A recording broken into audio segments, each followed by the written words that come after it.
these metal things are called damsels. So it's 1, 2, 3, 4. Now that one drives the stone downstairs, and these others drive these stones here. Again, you've got the wooden teeth on the damsels, and this is cast iron. So again, you could have the problem of having to refound that or whatever. Now this is not the tooth for down here. This photograph is of a millstone. It's not the one here, but it shows a complete section. It's called a harp, and then you've got the different cuts made by the master, the apprentice, the journeyman, and then the high part, which is here, is called the land, and it's the land when it comes into contact with the stone below that actually crushes the wheat or barley or whatever, and then the flour should only have 15% moisture in it, otherwise it clogs.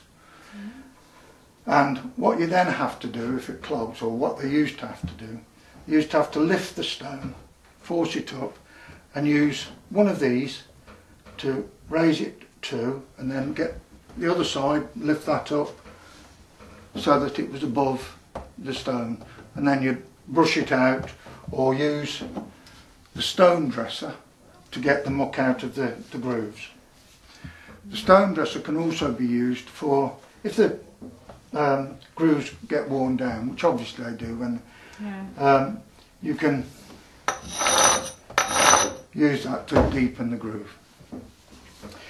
However, fortunately, because of strong vacuum cleaners now, we don't have to lift the stone quite so high and just vacuum it out, you know, so it's a lot easier.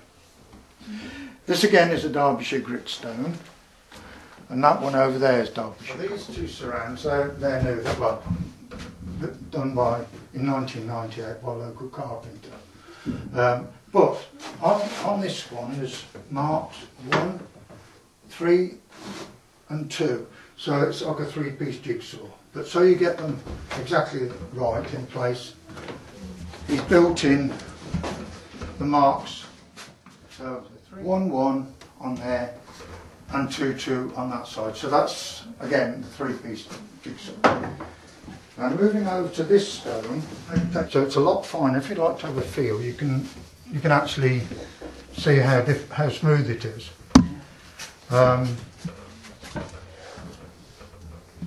And this stone was made in 1856, so it's not as old as those.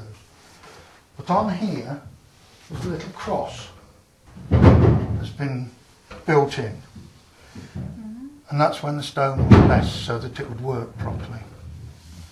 If we move round to that side, we can see the sail where we've had to do some repairs. Sail, and there's 22 shutters on a sail, which we can alter position.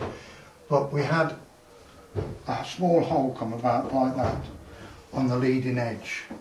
The piece of wood that they put on it is 8 foot long by 2 inches wide by 6 inches, sorry, 2 inches deep by 6 inches wide.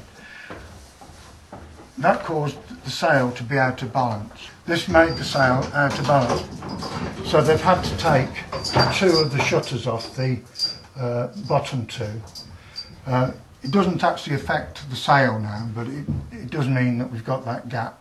And it is a useful tool because we can, when we're putting the thing to bed at night, we're supposed to have that at the bottom, so we know exactly where it is. Also, when we close up, we have to leave the shutters open, just in case a very strong wind comes, so it passes through the sail. If there's very little wind, we can actually alter the pitch of the shutters, so that they're like the sail of a yacht, and then as the wind grows we can do that from outside. We can talk, I'll show you when we go downstairs. Okay, do you want to go up to another floor? This one, see? Yes, that's the bin floor, and the grain is kept on the floor above. So that's the grain store. So when we want to start milling, we bring it down to this level, and then in the bottom of this bin is a hole, and there's some more holes all around which are actually attached to the stones. So you can do sort of rye, barley, wheat, corn all at the same time. And to do that, over here we have a like a wheelless wheelbarrow which we put over the hole and then fill it up, and then it drains, goes down to the particular stone. Now you'd have an apprentice, sorry, a miller, a deputy miller, and up to 4 apprentices, and they would do 6 months on, say, rye, barley, wheat, something like that, and then they'd rotate, and when they'd done their 2 years they'd become a journeyman miller, so they could go out to other mills to learn or to help a miller. Now here is the main drive shaft, covered in grease. There's no bearings in it's all grease, metal and wood. The millwrights that built it, Oxleys, they now trade under the name of Thompsons, from Alford. They come at least once a month, turn the sails and do the grease in and check if there's anything that requires reparation and things like that. Do you want to go up another floor? Yeah, please. This one you'll want it wrong.